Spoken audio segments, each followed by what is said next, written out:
There were many Enlightenment thinkers, far more than we have time to cover individually. Instead, we will look at the group known as the Philosophes. These men and women wrote about major ideas, but did so in a style accessible to ordinary readers.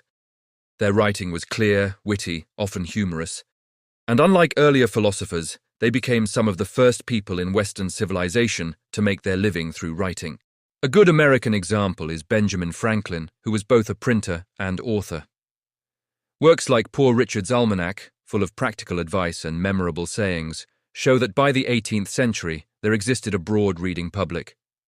This meant not only that more people could read, but also that they could afford to buy books, pamphlets, and newspapers. The 18th century became the great age of newspapers and magazines. In 1700, every newspaper in England was published exclusively in London, but by 1701, the first newspaper began appearing outside the capital. The growth of regional publishing was steady, and by 1760, there were 35 newspapers being printed beyond London.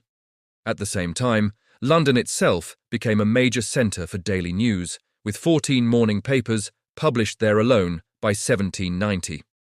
The industry continued to evolve, and in 1799, the first Sunday newspaper was introduced.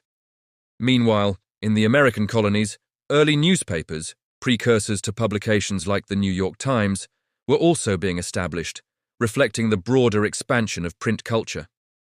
By 1800, England had magazines for every topic imaginable: gardening, hunting, parenting, fashion, many of them filled with advertisements. A literate public created a thriving market for ideas. The most famous philosophe was Voltaire, a French writer who lived from 1694 to 1778. Unlike many authors of the past, Voltaire did not merely survive on his writing, he became wealthy from it. His prose was logical, sharp, witty, and easy to read, which made him wildly popular.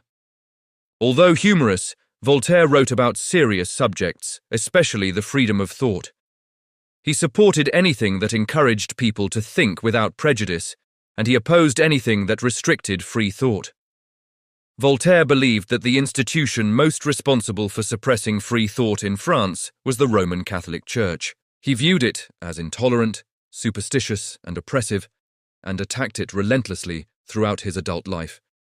He argued that religion was not necessary for determining right from wrong, believing instead that reason alone could guide moral judgment.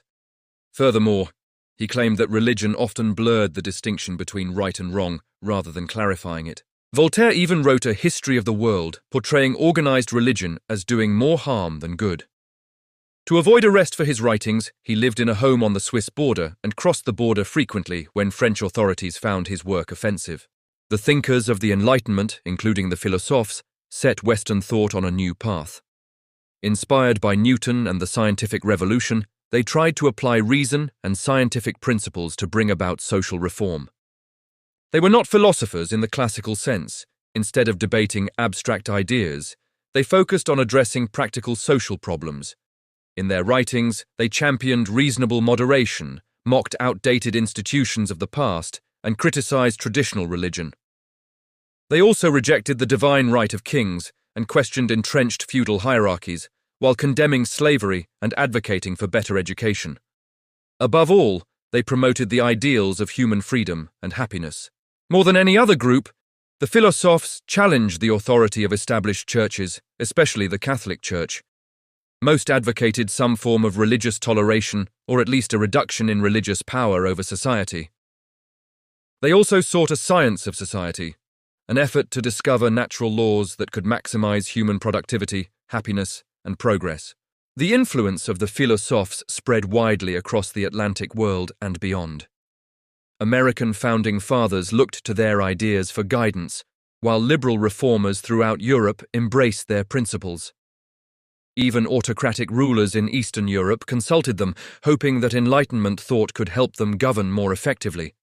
Ultimately, their writings played a crucial role in inspiring the American Revolution, the French Revolution, and numerous reform movements throughout the 19th and 20th centuries. This diverse impact reflects the diversity of the Philosophes themselves. The Enlightenment cannot be reduced to a single formula. It is better understood as a mindset, one that championed change, reform, human reason, and the improvement of life on Earth, rather than a focus on the afterlife.